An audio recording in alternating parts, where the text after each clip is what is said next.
네, 안녕하세요. 주식은 역시 기릿기릿의 기릿입니다. 안녕하세요, 기릿님분들.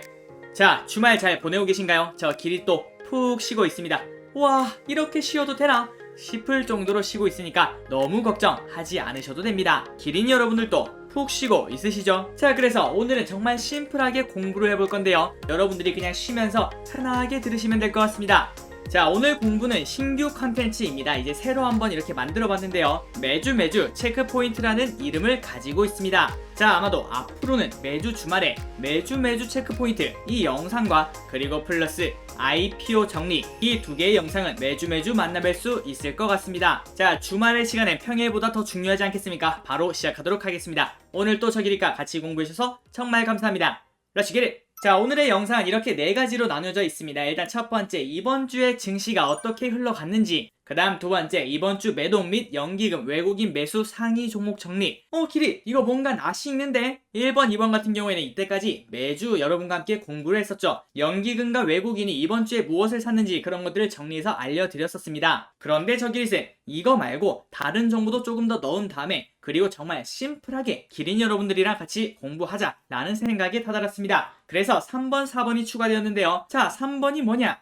이번 주 큼지막한 뉴스 정리. 네, 맞습니다. 월요일부터 금요일까지 우리가 같이 뉴스를 공부하지 않았습니까? 하지만 저 기린만 그런 건지는 모르겠지만 벌써 저는 이번 주 뉴스가 가물가물합니다. 기억력이 안 좋은가 봐요. 그래서 저 기리처럼 내 머릿속에 지우개가 있으신 기린이분들을 위해서 이번 주에 있었던 큼지막한 뉴스를 정말 간단하게 타이틀만 알려드리도록 하겠습니다. 그러니까 그냥 복습을 한다 라고 생각하시면 될 것 같아요. 그리고 마지막으로 다음 주에 있을 큼지막한 뉴스를 정리해드리도록 하겠습니다. 지난달까지는 한 달씩 정리를 해드렸죠.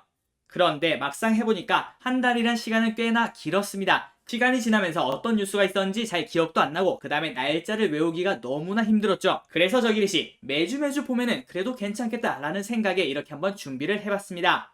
자, 그래서 이렇게 1번부터 4번까지 이번 주 증시 흐름, 그 다음에 이번 주 매동 및 연기금 외국인 매수 상위 종목 정리, 이번 주 큼지막한 뉴스 정리, 마지막으로 다음 주 큼지막한 뉴스 정리를 포함한 이런 컨텐츠를 기린 여러분들과 매주 주말에 공부를 해보도록 하겠습니다. 그래서 오늘 이 공부를 처음 진행하지 않겠습니까? 그래서 혹시 진행이 미숙하더라도 이해를 해주시면 정말 감사하겠습니다. 갈수록 좋은 모습 보여드릴게요. 자, 지금까지 서론이 조금 길었습니다. 빠르게 정리를 해보도록 할게요. 이 영상은 이제 매주 주말에 올라올 예정입니다. 위 4가지를 정말 심플하게 다룰 예정이며 한 주를 정리하고 다음 주를 간단하게 준비한다는 느낌입니다. 그냥 편할 때 10분 정도 시간을 내서 들어주세요. 그리고 좋아요는 사랑입니다. 감사합니다. 자, 이번 주 한 주 어떤 흐름이 나왔나? 코스피 차트를 보면 이렇게 쭉쭉 올라가는 모습을 보여줬습니다. 지속적으로 말씀을 드렸던 이렇게 우하향하는 흐름, 그거를 깨고 올라가고 그 다음에 60일 이동평균선도 뚫고 올라가는 모습을 보여줍니다. 그리고 그 힘이 생각보다 큰 거를 확인할 수 있죠. 그렇다면 다음 주에도 충분히 기대를 해볼 수 있을 것 같습니다. 그동안 3000 밑에 이렇게 내려가는데도 불구하고 버티신 기린이분들 진심으로 고생하셨고 그리고 축하드립니다. 자, 코스닥 차트입니다. 코스닥 차트가 조금 심상치 않죠. 온통 빨간색으로 쭉쭉쭉 올라가는 힘이 엄청나게 강한 모습을 보여주고 있습니다. 이번에 아마도 1000을 뚫으러 가지 않을까 라고 생각을 해볼 수 있겠군요. 사실 지금부터 1000까지는 불과 3% 정도밖에 남지 않은 것도 확인할 수 있습니다. 그 다음은 환율입니다. 지속적으로 우상향을 하다가 지금 최근 지지부진하게 오른쪽으로 기어가고 있고 살짝 떨어지고 있죠. 그렇다면 외국인은 우리나라 주식을 샀을까요? 팔았을까요? 확인해보면 당연히 사는 것을 확인할 수 있습니다. 환율에 가장 민감하게 움직이기 때문이죠. 그래서 환율이 저렇게 지지부진하게 움직이니까 외국인들이 이렇게 돌아오는 외국인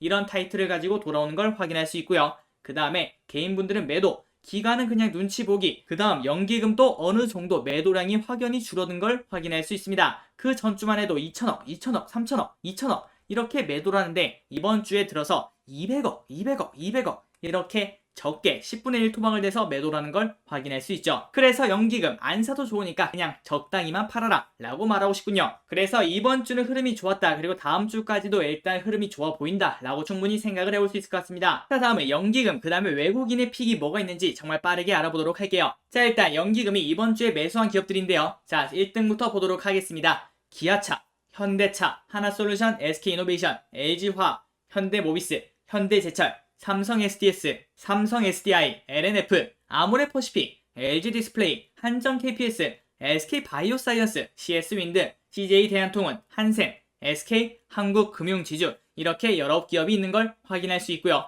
그런데 이걸 보면은 뭔가 살짝 이상해진 걸 확인할 수 있는데요. 맞습니다. 코스피 상위 대형주에 몰려있는 걸 확인할 수 있죠. 아마도 기린 여러분들은 기억하고 계실 겁니다. 연기금이 주로 매도하던 섹터가 어디였죠? 대형주 위주였던 걸 기억하고 계실 겁니다. 그 이유는 정말 심플하게도 대형주가 이번 1월달에 엄청나게 올랐기 때문이죠. 그러니까 풍선이 커지니까 풍선에 바람을 뺄 수밖에 없다 라고 지속적으로 말씀을 드렸죠. 그래서 그렇게 기계적으로 대형주 위주로 매도를 하던 연기금이 일주일 사이에 갑자기 대형주를 쭉쭉쭉 담는 모습을 여러분들이 확인할 수 있습니다. 자, 이 말을 다시 말하자면 연기금 포트폴리오에서 어느 정도 바람이 빠졌구나 라고 생각을 해볼 수 있을 것 같습니다. 그리고 앞으로도 지속적으로 대형주 위주로 매수를 할 수도 있겠구나 라고 생각을 해볼 수 있을 것 같아요. 그래서 매주 하는 그 시간 특징주를 정리를 해봤습니다. 이 기업들부터 공부를 시작하시면 좋을 것 같아요. 자, 이 특징주를 고른 이유는 매도량이 적은 종목, 그 다음에 연기금이 물린 종목, 이것을 고려해서 이렇게 뽑았고요. 하나솔루션, 현대제철, 삼성 SDS, LNF, SK바이오사이언스, CS윈드, CJ대한통운, 이 기업들을 먼저 공부하시면 될 것 같습니다. 하지만 알고 계시죠? 이거를 산다고 오른다는 의미는 절대 아닙니다. 한 번 더 말씀드리도록 하겠습니다. 자, 그리고 플러스 SK바이오사이언스 같은 경우에 연기금이 매수한다고 호재다 라고 생각을 하실 수 있는데요. 하지만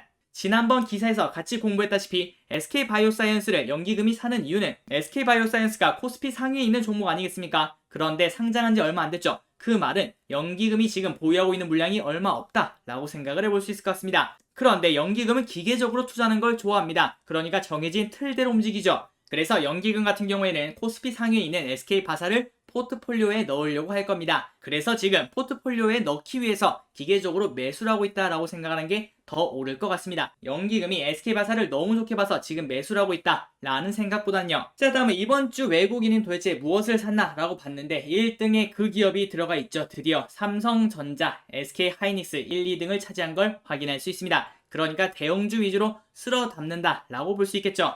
자, 1등부터 쭉 보도록 할게요. 삼성전자, SK하이닉스, 셀트리온, NC소프트, 기아차, 현대차, SK텔레콤, KB금융, LG생활건강, 삼성바이오로직스, 아모레퍼시픽, 한국조선해양, SK머티리얼즈, 맥쿼리인프라, 한국타이어앤테크놀로지, 삼성생명, SKC 이렇게 19개가 있는 걸 확인할 수 있고요. 자, 여기도 보시다시피 마찬가지로 어느 순간 대형주 위주의 포트폴리오가 구성된 걸 확인할 수 있죠. 이것만 보자면은 지금 연기금과 외국인은 지수를 올릴 준비를 하고 있는 것처럼 보이는군요. 자, 여기도 특징주를 한번 뽑아봤습니다. 매도량이 적은 종목, 외국인이 물린 종목, 삼성전자, 셀트리온, LG생건, KB금융, 한국타이어앤테크놀로지, 삼성생명, 맥쿼리인프라 이렇게 7개 기업을 먼저 공부해보시기 바랍니다. 자, 다음입니다. 이번 주에는 어떤 일이 있었나 빠르게 살펴보도록 할게요. 자, 첫 번째 뉴스였죠. YG, SBS 시총 700억 날라갔다. 조선구마사 사태 일파만파. 이 기사 기억나실 겁니다. 지난주부터 지속적으로 조선구마사 이 드라마 때문에 동북공정, 역사 왜곡 이런 단어가 계속 나왔었죠. 그리고 결국 이 드라마 거의 다 촬영을 했는데도 불구하고 폐지가 되었습니다. 자, 그리고 이 드라마를 만든 YG, 그 다음에 이 드라마를 방영한 SBS는 시총이 떨어질 수밖에 없었겠죠. 그래서 이 뉴스를 보고 우리가 배워야 될 점은 생각지도 못한 리스크가 나왔을 때는 일단 비중을 줄이는 게 맞다라고 생각을 해볼 수 있을 것 같습니다. 자, YG엔터의 차트를 보면은 이렇게 제일 처음에 뉴스가 나왔을 때가 아마 이때쯤이죠. 그때부터 지속적으로 뚝뚝뚝뚝 떨어지는 걸 확인할 수 있죠. 하지만 조선구마사 리스크를 들었을 때 빠르게 판단하고 리스크 관리를 했다면은 이렇게 쭉쭉 떨어지는 걸 피할 수 있었겠죠. 그 다음에 YG가 여전히 괜찮은 기업이다 라고 생각하신다면 이렇게 떨어지고 난 다음 매수라는 방법이 유효하다 라고 생각을 해볼 수 있겠죠. 저 기리도 개인적으로 생각지도 못한 리스크가 나타난다면 일단 50%를 매도하는 습관을 가지고 있습니다. 자, 다음입니다. 불티나는 뚜레쥬를 교촌 고로케 생산 라인 주 5일에서 주 6일로 전환했다는 뉴스인데요. 이 고로케가 그렇게 맛있다고 지금 난리라고 하고 있습니다. 그래서 저 기리씨 지난주에 기린 여러분들께 이 뉴스를 소개해드렸죠. 그런데 이건 실화입니다. 저희 어머니께서 제 방송을 보시고 난 다음에 이 고로케가 너무 맛있어 보여서 직접 드신 다음에 생각보다 나쁘지 않고 맛있다 라는 의견을 저에게 전달해 주셨습니다. 어쨌든 기린 여러분들도 지금 맛있다고 난리라고 하니까 한번 드셔보시기 바랍니다. 자, 이번 주 월요일이었죠. 이번 주 월요일에는 중국발 황사 전국에 쳐들어왔다. 오늘은 진짜 최악 이런 기사가 있었죠. 그러나 벌써 5일 정도가 지났죠. 황사는 지나갔고 그리고 마침 비가 오고 있어서 공기는 괜찮네요. 자, 이번 주 월요일까지는 수에즈 운하가 막혀 있었습니다. 그래서 글로벌 물류가 타격이었고 우리나라 HMM도 희망봉 우회, 그러니까 아프리카를 크게 돌아가는 선택도 했었죠. 자, 얼마 지나지 않아서 수에즈 운하 백길이 다 뚫렸었죠. 그런데 정상화는 3, 4일 책임 공방 또 예정되어 있다라고 볼 수 있을 것 같습니다. 그리고 이런 뉴스도 있었죠. 애플카 우리가 만들겠다. LG 마그나에서 뻐꾸기를 날렸다라는 소식을 전해드렸던 기억이 있습니다. 그리고 LG 마그나에서 공개적으로 이렇게 러브콜을 보내서 그런 건지 모르겠지만 이렇게 LG전자가 최근 좋은 흐름을 보여주고 있는 걸 확인할 수 있습니다. 자, 이 뉴스는 주중에 다뤄드리지 못했던 뉴스입니다. 그런데 정말 흥미로워서 가져왔는데요. 한번 보시죠. 라벨 떼자 PB 날다 생수시장 지각 변동이라는 기사인데요. 최근 환경을 생각해서 이렇게 라벨을 떼고 판매하는 물을 아마 보신 적이 있으시고 그 다음에 기린 여러분들도 아마 산 적이 있으실 거예요. 그런데 정말 아이러니하게도 라벨을 떼고 나니까 PB 상품이 잘 팔린다고 합니다. 그리고 참고로 PB 상품이라는 거는 유통업계 자체 브랜드라고 생각하시면 됩니다. 이마트로 예를 들자면 노브랜드가 있겠군요. 자, 그 이유가 뭔가 하고 생각을 해봤더니 이렇게 예를 들면 딱일 것 같습니다. 우리가 지금 커피를 마시고 싶어요. 그래서 커피숍이 많은 골목으로 들어갔습니다. 그런데 마침 거기서 환경을 생각한다고 간판을 다 떼버린 거죠. 그 상황이 펼쳐지고 나니 소비자 입장에서는 역시 커피는 별다방이지라고 생각하고 그 다음에 별다방을 찾아 들어가는 그런 빈도가 줄었다라고 생각을 해볼 수 있겠죠. 그래서 커피 전문점의 간판 같은 역할을 하는 이 라벨지를 떼고 나니까 특정 브랜드 선호가 사라지게 된 겁니다. 그 말은 브랜드를 떼고 나니까 소비자들이 그 브랜드를 굳이 찾으려고 하지 않고 가격이 싼 제품을 선호한다 라고 볼 수 있겠군요. 그래서 이 영향이 어디까지 흘러갈지 모르겠지만 제주 삼다수를 열심히 팔고 있는 광동제약 같은 경우에는 매출액이 나빠질 수도 있겠다라고 생각을 조금은 해봤습니다. 물론 시간이 지나봐야 정확히 알 수 있겠죠.